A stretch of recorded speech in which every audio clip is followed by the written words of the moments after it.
শেখ হাসিনা বাংলাদেশে ঢুকে গেল, এটাও হইতে পারে, অথবা একটা গৃহযুদ্ধ লাগে যেতে পারে, আওয়ামী লীগ যে কোনো একটা বড় ঘটনা ঘটাইতে পারে, তখন তো নির্বাচনের অবস্থা আবার উল্টাই যাবে, সামরিক শাসন আসতে পারে, এই সরকার আরো শক্ত করে বসতে পারে।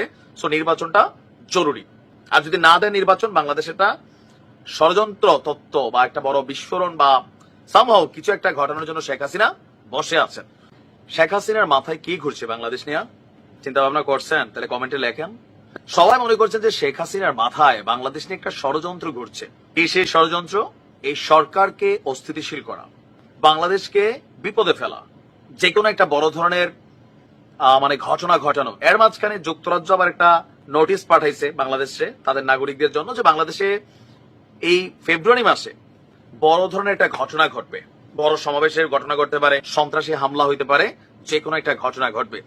এরকম প্রেক্ষাপটে বিএনপির সিনিয়র যুগ্ম মহাসচিব রুহুল কবির রিজভী বলছেন যে শেখ হাসিনার ভয়ঙ্কর পরিকল্পনা আছে, আর এই পরিকল্পনা নিয়ে তিনি উৎপেতে আছেন।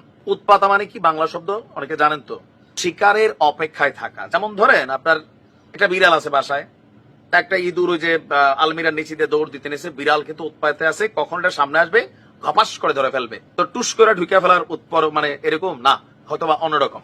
রিজভী সাহেবের কাছে আবার এটা মোটামুটি একটা ভালো তথ্য আছে। তিনি বলছেন এটা ডক্টর ইউনূসকে ভয় দেখানোর চেষ্টা করছেন কিছুটা। কেন আমরা বললাম?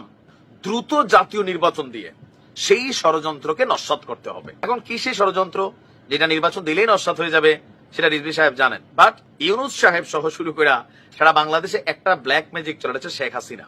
তো ভাবছে অনেক তো বুঝাইতেছি, কাজ হচ্ছে না, মোটামুটি এখনো সঠিক শব্দ আসতেছে না, একের পর এক পেচকি লাগতেছে, এবার দেখি শেখ হাসিনার দিয়ে একটা ডর দেখাই।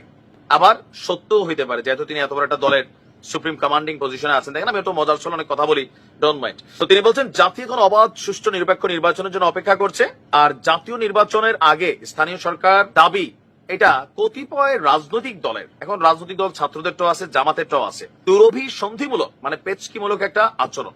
শিল্পী বলছেন যে গণতন্ত্রের জন্য এত জীবন গেল, সেই গণতন্ত্র ফেরাতে ভোটের জন্য ডেডলাইন দিতে হবে, আর যদি এই ভোট সময় মতো না হয় তাহলে বাংলাদেশকে একটা ভয়ঙ্কর পরিস্থিতি ফেস করতে হবে। কে গড়াবে?